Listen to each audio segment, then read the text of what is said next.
Talent online current affairs ക്ലാസ്സിലേക്ക് സ്വാഗതം. ഇന്ന് നമ്മൾ ചർച്ച ചെയ്യുന്നത് ഏപ്രിൽ 23-ാം തീയതിയിലെ ആനുകാലിക വിഷയങ്ങളാണ്. ഒരു ക്ലാസ്സിലേക്ക് കിടക്കാം.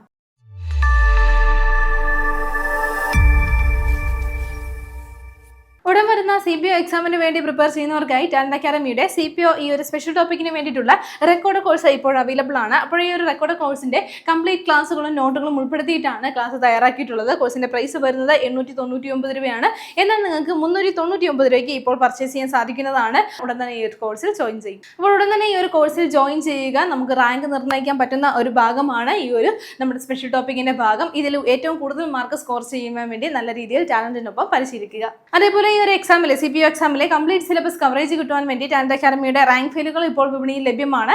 നിങ്ങളുടെ അടുത്തുള്ള പുസ്തകങ്ങൾ വഴിയോ ടാലന്റിന്റെ ഒഫീഷ്യൽ വെബ്സൈറ്റ് വഴിയോ ആമസോൺ ഫ്ലിപ്കാർട്ട് വഴിയോ നിങ്ങൾക്ക് ഇത് ഓർഡർ ചെയ്യാവുന്നതാണ്.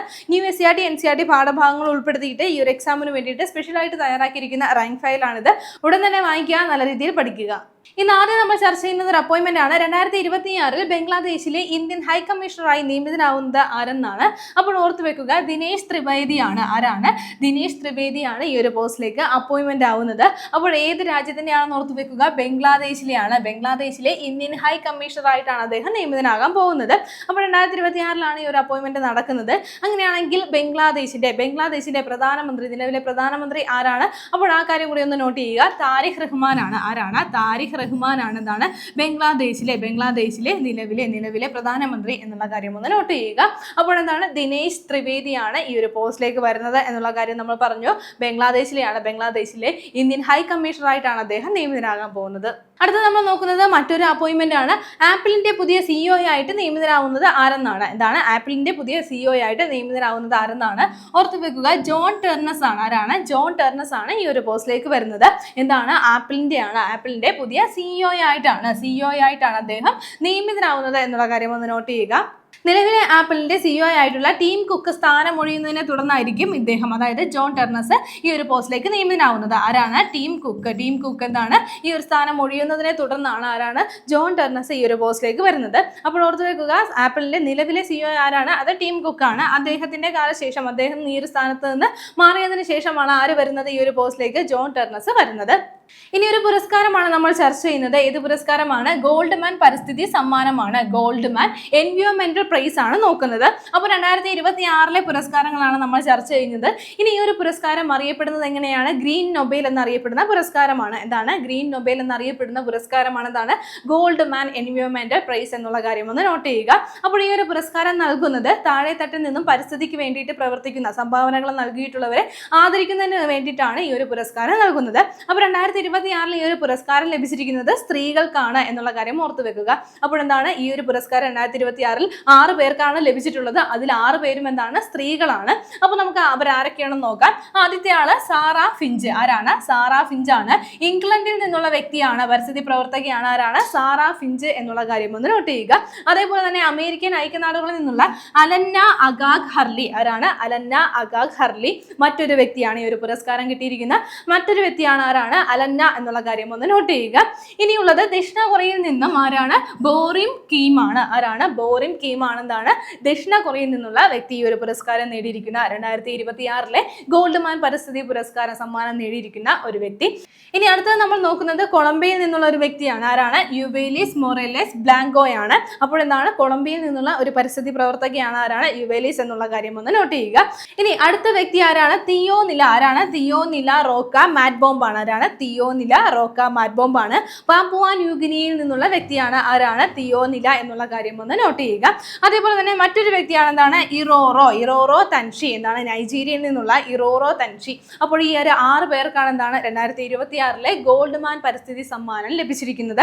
അപ്പോൾ 6 പേരും സ്ത്രീകളാണെന്ന് പറഞ്ഞു. ഇനി ഈ ഒരു പ്രൈസ്, അതായത് ഈ ഒരു സമ്മാനം അറിയപ്പെടുന്നത് എങ്ങനെയാണ്? ഗ്രീൻ നൊബേൽ എന്നറിയപ്പെടുന്ന പുരസ്കാരമാണിത്. ഇനി താഴെത്തട്ടിലുള്ള ഈ ഒരു പരിസ്ഥിതിക്ക് വേണ്ടിയിട്ട് പ്രവർത്തിച്ചവരെ ആദരിക്കുന്നതിന് വേണ്ടിയിട്ടാണ് ഈ ഒരു പുരസ്കാരം നൽകുന്നത്. അപ്പോൾ ഈ 6 പേരുടെ പേര് നല്ലതുപോലെ പഠിച്ചു വെക്കുക. അവരുടെ രാജ്യങ്ങളും നല്ല രീതിയിൽ പഠിക്കുക. അടുത്ത നമ്മൾ നോക്കുന്നത് ഒരു സ്പോർട്സ് അവാർഡാണ്. അപ്പോൾ ഈ ഒരു അവാർഡ് ഏതാണ്? ലോറസ് വേൾഡ് സ്പോർട്സ് അവാർഡ്സ് ആണ്. എന്താണ് ലോറസ് വേൾഡ് സ്പോർട്സ് അവാർഡ്സ് ആണ് നമ്മൾ നോക്കുന്നത്. 2026 അവാർഡ്സ് ആണ് നമ്മൾ നോക്കുന്നത്. സ്പോർട്സിലെ വിവിധ കാറ്റഗറിയിൽ നിന്നുള്ള ആളുകൾക്കാണ് ഈ ഒരു അവാർഡ് നൽകുന്നത്. അപ്പോൾ ഈ ഒരു അവാർഡിലെ ഓരോ കാറ്റഗറികളും നമ്മൾ നോക്കാം. അപ്പോൾ ആദ്യം നമ്മൾ നോക്കുന്നത് Laureus World sportsman of the year award ലഭിച്ചത് ആർക്കെന്നാണ്. അപ്പോൾ ഓർത്തു വെക്കുക, കാർലോസ് അൽക്കാരസിനാണ്. ആർക്കാണ്? കാർലോസ് അൽക്കാരസിനാണ് എന്താണ് ഈ ഒരു sportsman world sportsman of the year award ലഭിച്ചിട്ടുള്ളത്. അപ്പോൾ അദ്ദേഹത്തെ നമുക്ക് അറിയാവുന്നതാണ്, നിരവധി തവണ നമ്മൾ ചർച്ച ചെയ്തിട്ടുള്ള ഒരു വ്യക്തിയാണ് കാർലോസ് അൽക്കാരസ്. അദ്ദേഹത്തിന്റെ രാജ്യം ഏതാണ്? സ്പെയിനാണ് എന്നുള്ള കാര്യം ഒന്ന് നോട്ട് ചെയ്യുക. അപ്പോൾ എന്താണ്, സ്പാനിഷ് താരമായിട്ടുള്ള കാർലോസ് അൽക്കാരസിനാണ് world sportsman of the year award ലഭിച്ചിട്ടുള്ളത്. അദ്ദേഹത്തിന്റെ സ്പോർട്സ് ഐറ്റം ഏതാണെന്ന് ഓർത്തു വെക്കുക, ടെന്നീസ് ആണ്. എന്താണ്? ടെന്നീസ് ആണ് അദ്ദേഹത്തിന്റെ സ്പോർട്സ് ഐറ്റം എന്നുള്ള കാര്യം ഒന്ന് നോട്ട് ചെയ്യുക. അപ്പോൾ ഇതേപോലെ വിവിധ തരം, അതായത് സ്പോർട്സ് വിവിധ തരം ഐറ്റങ്ങളിലാണ് അല്ലെങ്കിൽ കാറ്റഗറികളിലായിട്ടാണ് ഈ ഒരു അവാർഡ് നൽകപ്പെടുന്നത്. അതായത് ലോറസ് വേൾഡ് സ്പോർട്സ് അവാർഡ് നൽകപ്പെടുന്നത്. അല്ലാതെ ഒരു കാറ്റഗറി അല്ലെങ്കിൽ ഒരു സ്പോർട്സ് ഐറ്റത്തിൽ മാത്രമായിട്ട് നൽകുന്ന അവാർഡ് അല്ല ഇത് എന്നുള്ള കാര്യം ഒന്ന് നോട്ട് ചെയ്യുക. ഇനി അടുത്തത് നമ്മൾ നോക്കുന്നത് Laureus world sports woman of the year. എന്താണ്? Sports woman of the year award ലഭിച്ചത് ആർക്കെന്നാണ്? അത് ആർക്കാണ് ലഭിച്ചിരിക്കുന്നത്? ഐറിന സബലങ്കക്കാണ്. ആരാണ്? ഐറിന സബലങ്കക്കാണ് sports woman of the year award ലഭിച്ചിരിക്കുന്നത്. ഇനി ഐറിന സബലങ്ക നമുക്കറിയാവുന്നതാണ്, ബെലാറസിൽ നിന്നുള്ള വ്യക്തിയാണ്. ബെലാറസിലെ സ്പോർട്സ് താരമാണ്. എന്താണ് ഐറ്റം എന്നുള്ള കാര്യം നോട്ട് ചെയ്യുക, ടെന്നീസ് തന്നെയാണ്. എന്താണ്? ടെന്നീസ് തന്നെയാണ് എന്താണ് ഐറിന സബലങ്കയുടെ സ്പോർട്സ് ഐറ്റം ആയിട്ട് വരുന്നത്. ബെലാറസിൽ നിന്നുള്ള വ്യക്തിയാണ് എന്നുള്ള കാര്യം നോട്ട് ചെയ്യുക. ഇനി നമ്മൾ നോക്കുന്ന മറ്റൊരു കാറ്റഗറിയാണ് world team of the year award. എന്താണ്? World team of the year award നേടിയിരിക്കുന്നത് ഏത് ടീമാണെന്ന് ഓർത്ത് വെക്കുക, പാരീസ് സെയിന്റ് ജെർമെയിൻ ആണ്. എന്താണ്? പാരീസ് സെയിന്റ് ജെർമെയിൻ എന്നുള്ള ടീമാണ്. എന്താണ്? PSG ആണ് ഈ ഒരു അവാർഡ്, അതായത് world team of the year award നേടിയിരിക്കുന്നത്. ഇനി ഇവിടെ ഓർത്ത് വെക്കേണ്ട ഒരു പോയിന്റ് ആണ്, 2026 ഈ ഒരു ലോറസ് സ്പോർട്സ് അവാർഡിന് വേണ്ടിയിട്ട് ഈ ഒരു കാറ്റഗറിയിൽ, അതായത് Laureus world team of the year award കാറ്റഗറിയിലേക്ക് ഒരു ഇന്ത്യൻ ടീമും കൂടി നോമിനേറ്റ് ചെയ്യപ്പെട്ടിട്ടുണ്ടായിരുന്നു. 2025 ലോകകപ്പ് നേടിയിട്ടുണ്ടായിരുന്ന ഇന്ത്യൻ വനിതാ ടീമാണ് ഈ ഒരു കാറ്റഗറിയിലേക്ക് നോമിനേറ്റ് ചെയ്യപ്പെട്ടിട്ടുണ്ടായിരുന്നത്. അപ്പോൾ ഓർത്ത് വെക്കുക, ആ ഒരു പോയിന്റ് കൂടി ഒന്ന് നോട്ട് ചെയ്ത് വെക്കുക. ഇനി ഈ ഒരു അവാർഡ് കാറ്റഗറിയിൽ, world team of the year award കാറ്റഗറിയിൽ ആരാണ് പുരസ്കാരം നേടുന്നതെന്ന് പറഞ്ഞു? പാരീസ് സെയിന്റ് ജെർമെയിൻ ആണ് എന്നുള്ള ടീമാണ്. PSG ആണ് ഈ ഒരു അവാർഡ് കാറ്റഗറിയിൽ പുരസ്കാരം നേടുന്നത്.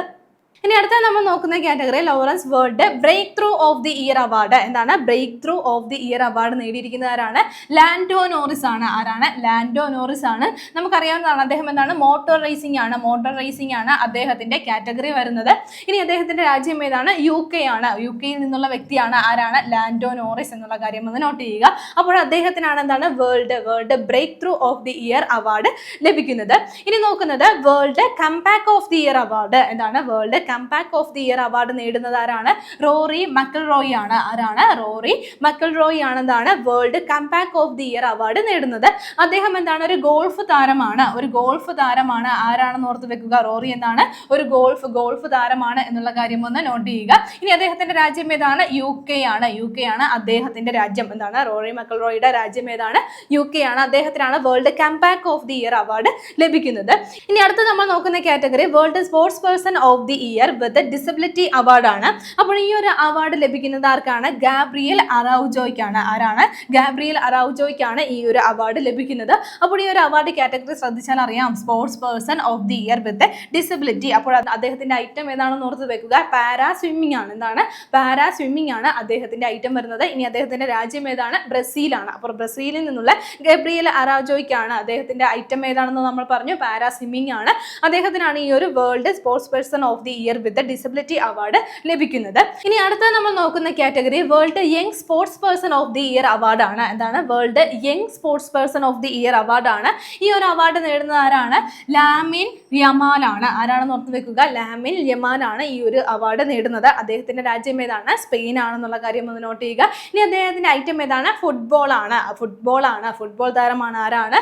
ലാമിൻ യാമൽ എന്നുള്ള കാര്യം ഒന്ന് നോട്ട് ചെയ്യുക. അപ്പോൾ അദ്ദേഹത്തിന് ലഭിച്ച അവാർഡ് ഏതാണ്? World young sports person of the year award ആണ്. അപ്പോൾ ഈ ഒരു ലോറസ് അവാർഡിൽ ആദ്യമായിട്ടാണ് ഈ ഒരു കാറ്റഗറി ഉൾപ്പെടുത്തുന്നത്. അതായത് young sports person of the year award നൽകുന്നത് 2026 ആദ്യമായിട്ട് തുടങ്ങുകയാണ്. അപ്പോൾ ഈ ഒരു അവാർഡ് ലഭിച്ചിരിക്കുന്നത് ആർക്കാണെന്ന് ഓർത്ത് വെക്കുക, ലാമിൻ യാമലിനാണ്. അദ്ദേഹം എന്താണ്? ഒരു ഫുട്ബോൾ താരമാണ്. ഓക്കെ, ഇനി അടുത്ത നമ്മൾ നോക്കുന്നത് Laureus lifetime achievement award ആണ്. എന്താണ്? ലൈഫ് ടൈം അച്ചീവ്മെന്റ് അവാർഡ് നേടിയിരിക്കുന്നത് ആരാണ്? നാദിയ കൊമാനക്കി ആണ്. ആരാണ്? നാദിയ കൊമാനക്കി ആണ് ലൈഫ് ടൈം അച്ചീവ്മെന്റ് അവാർഡ് നേടിയിരിക്കുന്നത്. റൊമാനിയയാണ് നാദിയ നാദിയ കൊമാനക്കിയുടെ രാജ്യം വരുന്നത്. ഇനി ഐറ്റം ഏതാണെന്ന് കൂടി ഓർത്ത് വെക്കുക, ജിംനാസ്റ്റിക്സ് ആണ്. എന്താണ്? ജിംനാസ്റ്റിക്സ് ആണ് നാദിയയുടെ ഐറ്റം വരുന്നത്. ലൈഫ് ടൈം അച്ചീവ്മെന്റ് അവാർഡാണ് നാദിയ നേടിയിരിക്കുന്നത്. അപ്പോൾ നമ്മൾ നോക്കിയത് എന്താണ്? ഒരു സ്പോർട്സ് അവാർഡായിരുന്നു. 2026 ലോറസ് വേൾഡ് സ്പോർട്സ് അവാർഡാണ് നമ്മൾ നോക്കിയത്. ഈ ഒരു അവാർഡിൽ ഏറ്റവും ഇമ്പോർട്ടൻ്റ് ആയിട്ടുള്ള അവാർഡുകളാണ് നമ്മൾ ഡിസ്കസ് ചെയ്തത്. അവയെല്ലാം നല്ല രീതിയിൽ പഠിക്കുക. ഇനി മറ്റൊരു അവാർഡ് കൂടി നമ്മൾ ചർച്ച ചെയ്യുകയാണ്. 2024-25 പ്രൊഫസർ MS സ്വാമിനാഥൻ അവാർഡിന് അർഹനായത് ആരെന്നാണ്? ഓർത്തു വെക്കുക, CH ശ്രീനിവാസ റാവു ആണ്. എന്താണ്? CH ശ്രീനിവാസ റാവു ആണ് ഈ ഒരു പുരസ്കാരത്തിന് അർഹനായിരിക്കുന്നത്.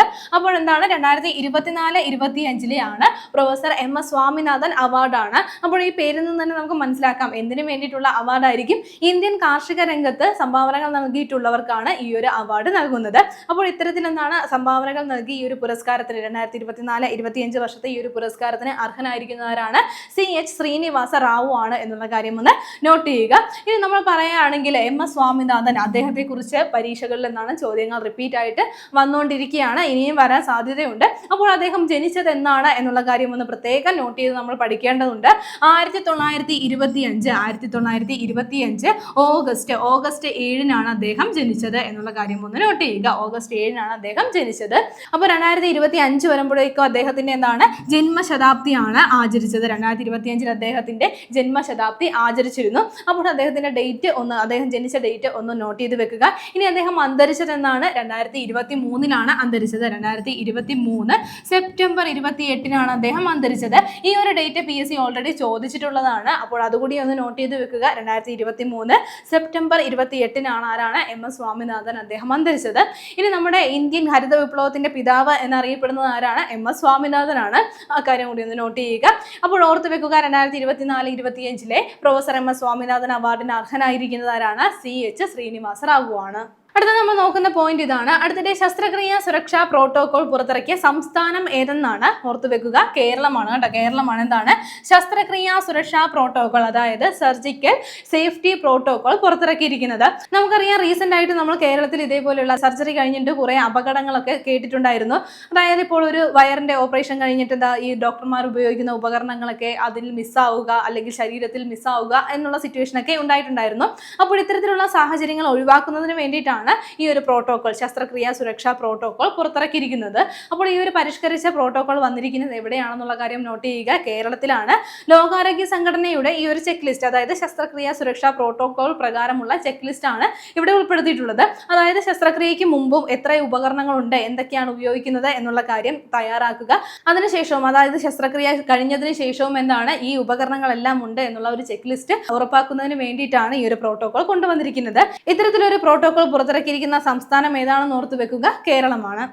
ഇനി നമ്മൾ നോക്കുന്ന പോയിന്റ് ഇതാണ്. പഹൽഗാം ഭീകരാക്രമണത്തിന് 1 വർഷം. എന്താണ്? പഹൽഗാം ഭീകരാക്രമണത്തിന് 1 വർഷമായിരിക്കുകയാണ്. 2025 എന്നാണ് നടന്നത്? 2025 ഏപ്രിൽ 22-നാണ്. ഏപ്രിൽ 22-നാണ് ഈ ഒരു പഹൽഗാം ഭീകരാക്രമണം നടന്നത്. അപ്പോൾ ജമ്മു കാശ്മീരിലെ പഹൽഗ്രാം എന്നുള്ള പ്രദേശത്ത് വന്നിട്ടുള്ള വിനോദസഞ്ചാരികൾക്ക് നേരെയായിരുന്നു ഈ ഒരു ഭീകരാക്രമണം ഉണ്ടായത്.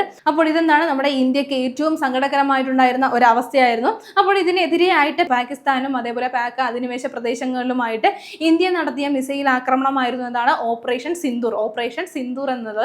അപ്പോൾ ഓപ്പറേഷൻ സിന്ദൂർ എന്നാണ് നടന്നത് എന്നുള്ള കാര്യം ഓർത്ത് വെക്കുക. 2025 മെയ് 7-നാണ്. മെയ് 7-നാണ് എന്താണ്? ഓപ്പറേഷൻ സിന്ദൂർ കണ്ടക്ട് ചെയ്തിട്ടുണ്ടായിരുന്നത്.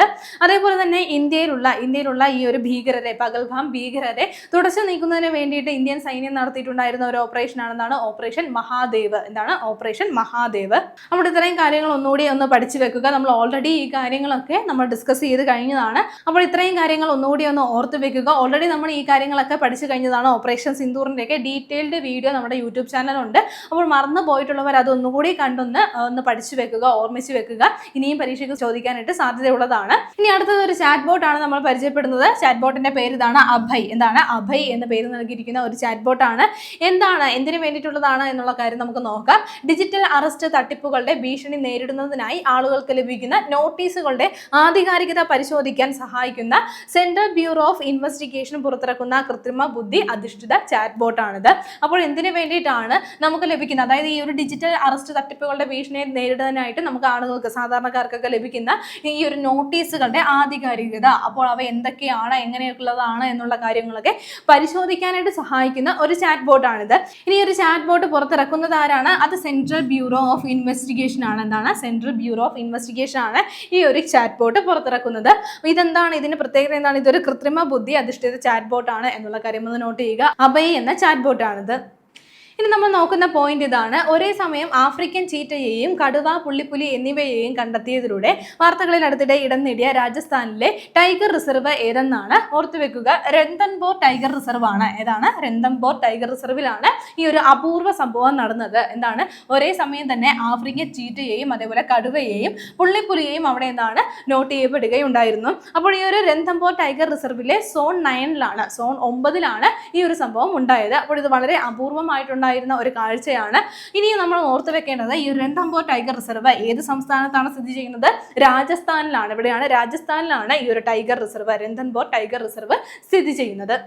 അടുത്തത് ഒരു പ്രമേയമാണ് നമ്മൾ ചർച്ച ചെയ്യുന്നത്. 2026 ലോക ഭൗമ ദിനത്തിന്റെ പ്രമേയം എന്താണെന്നാണ്. ഓർത്തു വെക്കുക, അവർ പവർ അവർ പ്ലാനറ്റ്. എന്താണ്? അവർ പവർ അവർ പ്ലാനറ്റ് എന്നുള്ളതാണ് 2026 ലോക ഭൗമ ദിനത്തിന്റെ പ്രമേയമായിട്ട് വരുന്നത്. അപ്പോൾ എന്നാണ് ലോക ഭൗമ ദിനം? ഈ കഴിഞ്ഞ APO എക്സാമിനൊക്കെ ചോദിച്ചിട്ടുണ്ടായിരുന്ന ഒരു ക്വസ്റ്റ്യൻ ആണ്. അപ്പോൾ അതുകൊണ്ട് നമ്മൾ ഓരോ ഡേറ്റും ഓരോ ഡേയും എന്താണ് അതിന്റെ തീമും ഒക്കെ വളരെ ഇമ്പോർട്ടന്റ് ആയിട്ട് തന്നെ നല്ല ശ്രദ്ധയോടുകൂടി തന്നെ പഠിച്ചു വെക്കണം. അപ്പോൾ ലോക ഭൗമ ദിനം എന്താണെന്നുള്ള കാര്യം ഒന്ന് നോട്ട് ചെയ്ത് വെക്കുക. ഏപ്രിൽ 22 ആണ്. എന്താണ്? ഏപ്രിൽ 22 എന്താണ് ലോക ഭൗമ ദിനം എന്നുള്ള കാര്യം നോട്ട് ചെയ്യുക. ഇനി 2026 ഏപ്രിൽ 22 ലോക ഭൗമ ദിനത്തിന്റെ പ്രമേയം നമ്മൾ നോക്കി. അവർ പവർ അവർ പ്ലാനറ്റ് എന്നുള്ളതാണ് ഈ ഒരു ദിനത്തിന്റെ 2026 പ്രമേയം. ഇനി നമ്മൾ നോക്കുന്ന പോയിന്റ് ഇതാണ്. ഇന്ത്യയുടെ 95ാമത് ഗ്രാൻഡ് മാസ്റ്റർ ആരെന്നാണ്? ഇന്ത്യയുടെ 95ാമത് ഗ്രാൻഡ് മാസ്റ്റർ ആയിരിക്കുകയാണ് അരോണിയക് ഘോഷ്. ആരാണ്? അരോണിയക് ഘോഷ് ആണ് ഇന്ത്യയുടെ 95ാമത് ഗ്രാൻഡ് മാസ്റ്റർ ആയിട്ട് മാറിയിരിക്കുന്നത്. അപ്പോൾ ഓർത്തു വെക്കുക, ആരാണ്? അരോണിയക് ഘോഷ് ആണ് ഈ ഒരു നേട്ടം കൈവരിച്ചിരിക്കുന്നത്. 2026 ബാങ്കോക്ക് ചെസ് ക്ലബ് ഓപ്പണിലെ മികച്ച പ്രകടനത്തെ തുടർന്നാണ് ഇന്ത്യയുടെ 95ാമത് ഗ്രാൻഡ് മാസ്റ്റർ ആയിട്ട് ആര് മാറിയിരിക്കുന്നത്? അരോണിയക് ഘോഷ് മാറിയിരിക്കുന്നത്. അങ്ങനെയാണെങ്കിൽ ഇന്ത്യയുടെ 94ാമത് ഗ്രാൻഡ് മാസ്റ്റർ ആരായിരുന്നു? അത് മായങ്ക് ചക്രവർത്തി ആയിരുന്നു. എന്താണ്? ഇന്ത്യയുടെ 94ാമത് ഗ്രാൻഡ് മാസ്റ്റർ ആരാണ്? അത് മായങ്ക് ചക്രവർത്തിയാണ്. അപ്പോൾ നമ്മൾ നോക്കിയ പോയിന്റ് ഇതാണ്. ഇന്ത്യയുടെ 95ാമത് ഗ്രാൻഡ് മാസ്റ്റർ ആരാണെന്ന് ഓർത്തു വെക്കുക, അരോണിയക് ഘോഷ് ആണ്. ഇനി വരുന്ന PSC എക്സാമുകളിലൊക്കെ ഏറ്റവും ഇമ്പോർട്ടൻറ്റ് പാർട്ടാണ് നമ്മുടെ SCERT സിലബസ്. അപ്പോൾ ഈ ഒരു SCERT സിലബസ് നിങ്ങൾക്ക് കംപ്ലീറ്റ് ആയിട്ട് പഠിച്ചു തീർക്കാൻ വേണ്ടിയിട്ട് ടാലന്റിന്റെ അറിവിടം ബുക്കുകൾ നിങ്ങൾക്ക് വളരെ പ്രയോജനകരമായി എന്നറിഞ്ഞതിൽ വളരെ സന്തോഷമുണ്ട്. ഇനി അതേപോലെ തന്നെ മറ്റൊരു ബുക്കാണ് ഈ ഒരു അറിവിടം ബേസ് ചെയ്തുകൊണ്ട് തന്നെ ടാലന്റ് അക്കാദമി പുറത്തിറക്കിയിരിക്കുന്ന മറ്റൊരു ബുക്കാണ് ഈ ഒരു അറിവിടം സീരീസ് ബുക്ക്. ഇതിൽ വരുന്നത് നിങ്ങൾക്ക് ഈ ഒരു എക്സാമിന് അതായത് ഇനിയുള്ള എക്സാമുകളിലൊക്കെ PSC എക്സാമുകളിലൊക്കെ നമ്മുടെ ഈ ഒരു SCERT സിലബസിൽ നിന്ന് വരാൻ സാധ്യതയുള്ള ക്വസ്റ്റ്യൻസ് ആണ് ഉൾപ്പെടുത്തിയിട്ടുള്ളത്. നമ്മുടെ ജീവശാസ്ത്രം, ഭൗതികശാസ്ത്രം, രസതന്ത്രം, ചരിത്രം, ഭൂമിശാസ്ത്രം, ഭരണഘടന, ധനതത്വശാസ്ത്രം, പൗരധർമ്മം എന്നീ വിഷയങ്ങളൊക്കെ ഉൾപ്പെടെ നമ്മുടെ 5 മുതൽ 10ാം ക്ലാസ് വരെയുള്ള ക്ലാസ്സുകളുടെ അവയിൽ നിന്നുള്ള ക്വസ്റ്റ്യൻസ് ആണ് ഇതിൽ പ്രിപ്പയർ ചെയ്ത് വെച്ചിരിക്കുന്നത്. ഇതിൽ സോഷ്യൽ സയൻസിൽ നിന്ന് 2300-ലധികം ക്വസ്റ്റ്യൻസും അതേപോലെ സയൻസിൽ നിന്ന് 1800-ലധികം ക്വസ്റ്റ്യൻസുമാണ് ഉൾപ്പെടുത്തിയിരിക്കുന്നത്. മാത്രമല്ല മറ്റൊരു പ്രത്യേകത എന്താണെന്ന് വെച്ചാൽ ഇതുവരെ നമ്മുടെ PSC ചോദ്യങ്ങളിലൊക്കെ വന്നിട്ടുള്ള SCERT ക്വസ്റ്റ്യൻസ്, അതായത് SCERT മുൻവർഷ ചോദ്യങ്ങളും ഇതിൽ ഉൾപ്പെടുത്തിയിട്ടുണ്ട് കേട്ടോ. അപ്പോൾ ഇതെല്ലാം കൂടി തയ്യാറാക്കിയിട്ടുള്ളതാണ് അറിവിടം സയൻസ് ആൻഡ് സോഷ്യൽ സയൻസ് പരിശീലന ചോദ്യങ്ങളുടെ ഈ ഒരു ബുക്ക്. അപ്പോൾ നിങ്ങൾക്ക് ഈ ഒരു ബുക്ക് ഇപ്പോൾ തന്നെ പ്രീ ഓർഡർ ചെയ്യാവുന്നതാണ്. ബുക്ക് വന്ന ഉടനെ തന്നെ സ്പീഡായിട്ട് സോൾഡ് ഔട്ട് ആകാൻ സാധ്യതയുള്ള ഒരു ബുക്കാണിത്. അതുകൊണ്ട് നിങ്ങൾ ഉടൻ തന്നെ ഇതൊന്ന് പ്രീ ഓർഡർ ചെയ്ത് വെക്കുക. നിങ്ങൾക്ക് പ്രീ ഓർഡർ ചെയ്യാനായിട്ട് താഴെ തന്നിരിക്കുന്ന ഗൂഗിൾ ഫോം ഫില്ല് ചെയ്യുക, അല്ലെങ്കിൽ അതിൽ തന്നിരിക്കുന്ന കോൺടാക്ട് നമ്പറിലൊന്ന് കോൺടാക്ട് ചെയ്താലും മതി. ഇത് നമ്മൾ ചർച്ച ചെയ്ത പോയിന്റുകൾ ഒന്നുകൂടി നോക്കാം. ആദ്യം നമ്മൾ ചർച്ച ചെയ്ത അപ്പോയിന്റ്മെന്റ് ആയിരുന്നു. 2026 ബംഗ്ലാദേശിലെ ഇന്ത്യൻ ഹൈക്കമ്മീഷനായിട്ട് നിയമിതനാവുന്നതാരാണ്? ദിനേശ് ത്രിവേദിയാണ്. അത് കഴിഞ്ഞ് നമ്മൾ നോക്കിയത് ആപ്പിളിന്റെ പുതിയ CEO ആയിട്ട് നിയമിതനാവുന്നതാരാണ്? ജോൺ ടെർനസ് ആണ്. അത് കഴിഞ്ഞ് നമ്മൾ ചർച്ച ചെയ്തത് ഒരു അവാർഡായിരുന്നു. 2026 ഗോൾഡ്മാൻ പരിസ്ഥിതി സമ്മാനം Sarah Finch, Alanna Agak Curley, ബോറിംഗ് കിം, യുവേലിസ് മൊറേലസ് ബ്ലാങ്കോ, അതേപോലെ തിയോനില റൊക്ക മാറ്റ്ബോം, അതേപോലെ ഇറോറ ലോറ തൻഷി എന്നിവർക്കാണ്, എന്നീ 6 സ്ത്രീകൾക്കാണ് 2026 ഗോൾഡ്മാൻ പരിസ്ഥിതി സമ്മാനം ലഭിച്ചത്. അത് കഴിഞ്ഞ് നമ്മൾ നോക്കിയത് ഒരു സ്പോർട്സ് അവാർഡായിരുന്നു. ലോറസ് വേൾഡ് സ്പോർട്സ് അവാർഡ് 2026 ആണ്. ഈ ഒരു അവാർഡിൽ world sportsman of the year award നേടിയത് കാർലോസ് അൽക്കാരസ് ആണ്. അതുപോലെ തന്നെ world sports woman of the year award നേടിയത് ഐറിന സബലങ്കയാണ്. അതേപോലെ ഈ ഒരു അവാർഡിൽ നമ്മൾ നോക്കിയിട്ടുള്ള മറ്റ് കാറ്റഗറികൾ കൂടി നല്ല രീതിയിൽ പഠിച്ചു വെക്കുക. ശേഷം നമ്മൾ നോക്കിയത് 2024-25 പ്രൊഫസർ MS സ്വാമിനാഥൻ അവാർഡിന് അർഹനായത് ആരെന്നാണ്. CH ശ്രീനിവാസ റാവു ആണ് ഈ ഒരു പുരസ്കാരത്തിന് അർഹനായത്. അത് കഴിഞ്ഞ് നമ്മൾ നോക്കിയ പോയിന്റ് ഇതായിരുന്നു. അടുത്തിടെ ശസ്ത്രക്രിയാ സുരക്ഷാ പ്രോട്ടോകോൾ പുറത്തിറക്കിയ സംസ്ഥാനം ഏതെന്നാണ്. കേരളമാണ് ഇത്തരത്തിലെന്താണ് ഈ ഒരു ശസ്ത്രക്രിയ, അതായത് സർജിക്കൽ സേഫ്റ്റി പ്രോട്ടോകോൾ പുറത്തിറക്കിയ സംസ്ഥാനം. പിന്നീട് നമ്മൾ നോക്കിയത് പഹൽഗാം ഭീകരാക്രമണത്തിന് 1 വർഷം ആയി എന്നുള്ള കാര്യമായിരുന്നു. 2025 ഏപ്രിൽ 22-നാണ് ഈ ഒരു പഹൽഗാം ഭീകരാക്രമണം ജമ്മു കാശ്മീരിൽ നടന്നിട്ടുണ്ടായിരുന്നത്. ശേഷം നമ്മൾ നോക്കിയത് ഒരു ചാറ്റ് ബോട്ടായിരുന്നു. അഭയ് എന്നുള്ള ചാറ്റ് ബോട്ടാണ്. ഡിജിറ്റൽ അറസ്റ്റ് തട്ടിപ്പുകളുടെ ഭീഷണി നേരിടുന്ന ആളുകൾക്ക് ലഭിക്കുന്ന നോട്ടീസുകളുടെ ആധികാരികത പരിശോധിക്കാൻ സഹായിക്കുന്നതിന് വേണ്ടിയിട്ട് സെൻട്രൽ ബ്യൂറോ ഓഫ് ഇൻവെസ്റ്റിഗേഷൻ പുറത്തിറക്കുന്ന ഒരു ചാറ്റ് ബോട്ടാണ് അഭയ് എന്നുള്ള ചാറ്റ് ബോട്ട്. അത് കഴിഞ്ഞ് നമ്മൾ നോക്കിയത് ഒരേ സമയം ആഫ്രിക്കൻ ചീറ്റയും കടുവ, പുള്ളിപ്പുലി എന്നിവയും കണ്ടെത്തിയതിലൂടെ വാർത്തകളിൽ അടുത്തിടെ ഇടം നേടിയിട്ടുണ്ടായിരുന്ന ടൈഗർ റിസർവ് ഏതെന്നാണ്. രന്തംബോർ ടൈഗർ റിസർവ് ആണ്. രാജസ്ഥാനിലാണ് ഈ ഒരു ടൈഗർ റിസർവ് സ്ഥിതി ചെയ്യുന്നത്. ശേഷം നമ്മൾ നോക്കിയത് ഒരു പ്രമേയമാണ്. 2026 ലോക ഭൗമ ദിനത്തിന്റെ പ്രമേയം എന്താണ്? അവർ പവർ അവർ പ്ലാനറ്റ് എന്നുള്ളതാണ് പ്രമേയം. അത് കഴിഞ്ഞ് നമ്മൾ നോക്കിയത് ഇന്ത്യയുടെ 95ാമത് ഗ്രാൻഡ് മാസ്റ്റർ ആരെന്നാണ്. അരോണിക് ഘോഷാണ് ഇന്ത്യയുടെ 95ാമത് ഗ്രാൻഡ് മാസ്റ്റർ. കഴിഞ്ഞ ക്ലാസ്സുമായി ബന്ധപ്പെട്ട 2 ചോദ്യങ്ങൾ നൽകുകയാണ്. ആദ്യത്തെ ചോദ്യം ഇതാണ്. ഇന്ത്യയിലെ ആദ്യത്തെ പെട്രോഗ്ലിഫ് കൺസർവേഷൻ പാർക്ക് സ്ഥാപിതമാവുന്നത് എവിടെയെന്നാണ്. Option A Pune, option B Delhi, option C Kolkata, option D Ladakh. അടുത്ത ചോദ്യം ഇതാണ്. 2026 ഏപ്രിലിൽ 7.7 തീവ്രത രേഖപ്പെടുത്തിയ ഭൂകമ്പമുണ്ടായ രാജ്യം ഏതെന്നാണ്. Option A China, option B Syria, option C Japan, option D Taiwan. ശരി ഉത്തരങ്ങൾ താഴെ കമന്റ് ചെയ്യുക. കഴിഞ്ഞ ക്ലാസ്സിൽ നൽകിയിരുന്ന ചോദ്യങ്ങളുടെ ഉത്തരങ്ങൾ ചർച്ച ചെയ്യാം. ആദ്യത്തെ ചോദ്യം ഇതായിരുന്നു. 2026 ഏപ്രിലിൽ കരസേനയുടെ ലക്നോ ആസ്ഥാനമായ സെൻട്രൽ കമാൻഡ് ഇൻ ചീഫ് സ്റ്റാഫായി ചുമതലയേറ്റത് ആരെന്നായിരുന്നു ചോദ്യം. ശരി ഉത്തരം ഏതാണ്? ഓപ്ഷൻ എ ആണ്. CJ ജയചന്ദ്രനാണ് ഈ ഒരു പോസ്റ്റിലേക്ക് ചുമതലയേറ്റത്. അടുത്ത ചോദ്യം ഇതായിരുന്നു. 2026 ഏപ്രിലിൽ രാജ്യസഭാ സെക്രട്ടറിയായി ചുമതലയേറ്റത് ആരെന്നായിരുന്നു ചോദ്യം. ഓപ്ഷൻ ഡി ആണ് ശരി ഉത്തരം. ആരാണ്? KS സോമശേഖറാണ് ഈ ഒരു പോസ്റ്റിലേക്ക് ചുമതലയേറ്റത്. ഇന്ന് നമ്മൾ ചർച്ച ചെയ്ത പോയിന്റുകൾ നിങ്ങൾക്ക് എല്ലാവർക്കും മനസ്സിലായി കാണുമെന്ന് വിശ്വസിക്കുന്നു. നന്നായി പഠിക്കുക, നന്നായി മുന്നേറുക. മറ്റൊരു ക്ലാസ്സുമായി വീണ്ടും കാണാം.